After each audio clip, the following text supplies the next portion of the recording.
Since this graduation is being held in the shadow of a U.S. election, it seemed to me that this would be an excellent time to discuss politics, or not. Back in 1989, the United Astrology Congress was held in New Orleans. Just before the Congress started, there was a press conference attended in part by the New Orleans Times-Picayune. Carol and Rob were there, and I'm sure said great things about I don't remember what. However, in the midst of all the wonderful things said by the astrological representatives, all of whom were wonderful, one of the reporters asked a question along the lines of, well, if what you say is true, then why is astrology ridiculed by so many people, including scientists?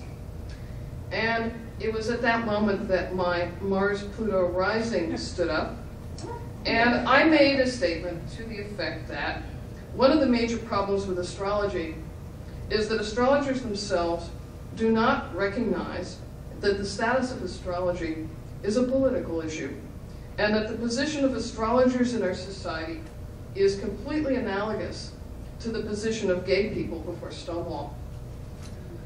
My statement drew some rather pained looks from some of my esteemed elders, but I, unlike they, knew just how gay New Orleans Mardi Gras could be, so I actually appreciated the irony that the Times-Picayune probably understood my statement a little more clearly than they did.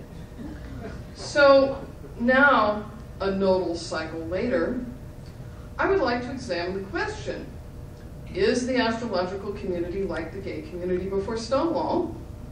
And if so, what does this mean for the future of astrology? So, I'm not going to hold you in suspense. My answer is yes, there are some interesting parallels. Number one, like gays, you generally cannot spot an astrologer on the street. Thus, astrologers have the protective coloration so that talking about being out about your interest in astrology is a completely comprehensible concept. Two, there is a substantial conservative religious community that reviles both homosexuals and astrologers. Within this context, the practice of either can be considered a sin, although it may be easier to cure one from performing astrological acts. Three, an astrologer may find it difficult to tell his or her family. What will they think? Will they be able to admit this to their friends? Will relatives stop talking to the person? An astrologer could lose face in social circles for admitting this. An astrologer could be harassed or even arrested. An astrologer could observe parents stopping their children from trick-or-treating at the astrologer's house. An astrologer could experience job discrimination or delays in promotion because of his or her interests, and this is legal because belief in astrology is not something for which there are anti-discrimination statutes. Kepler College has had an accreditation application turned down summarily because we use the A word, not the L word. Ladies and gentlemen, this is discrimination and it's ugly. If free speech and free inquiry are precious to academia, and on paper they are, then this kind of behavior is an abomination. So why does it continue? This is the second part of my thesis. One of the reasons it continues is precisely because the astrological community acts like gays before Stonewall. Gays before Stonewall mostly rejected the idea that discrimination against homosexuals was a political issue that could be dealt with along political channels. So gays socialized with gays, created gay ghettos, developed signs and passwords, and styles of dressing to advertise to other gays, while those signals were mostly ignored by the straight community. And gays learned how to pass by cover dates and other means, all to allow a level of social acceptance, even if that social acceptance was a lie. The second year of Kepler's existence, we had one student who could not last even one term because her family was so appalled that she wanted to study astrology. This is real.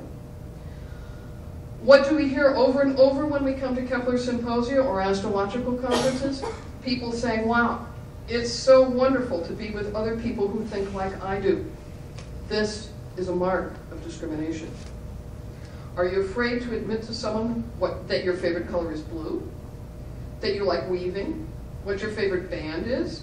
Whenever you are afraid to admit who you are, one possible cause is discrimination. It's not always the cause. There can be other reasons to be afraid. But when you see your colleagues and friends with the same interests going through the same process, this is a sign that this issue has a political dimension. But granting that it does, why should we care? After all, this is grossly more trivial than the discrimination against blacks or women, as we have seen all too clearly in this presidential season. The reason that we need to care is that damage to the psyche by hatred and self-hatred is a fundamental form of abuse, and it affects both abuser and abused. How can you expect to develop a true profession in an environment where a substantial number of practitioners are afraid to admit what they do to a stranger? How can we move forward when we feel compelled to accept every crumb of coverage from the news media, no matter how biased or sniggering? How can you expect to be able to be proud of your Kepler College degree when people can mock the very idea that astrology can be studied academically except by non-believers?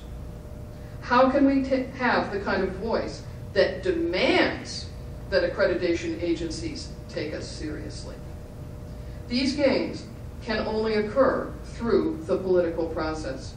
In fact, our work through Kepler College and Nix through Bath Spa and Lampeter have opened that dialogue within academic circles, but those ripples have not gone far enough.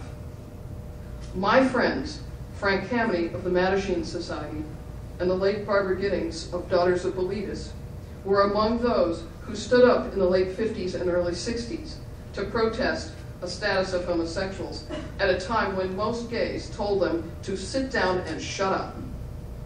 At a time, and another point about this, notice yet another telltale sign of political discrimination. The naming of societies like Mattachine or Bilitis were euphemisms, like the use of geocosmic or the study of cycles by astrologers to tone down the reaction to the A word. But really, who is being kidded? A couple of years ago, Zero Population Growth renamed itself the Population Connection because they thought that doing so would open doors. This is surely no harbinger of success.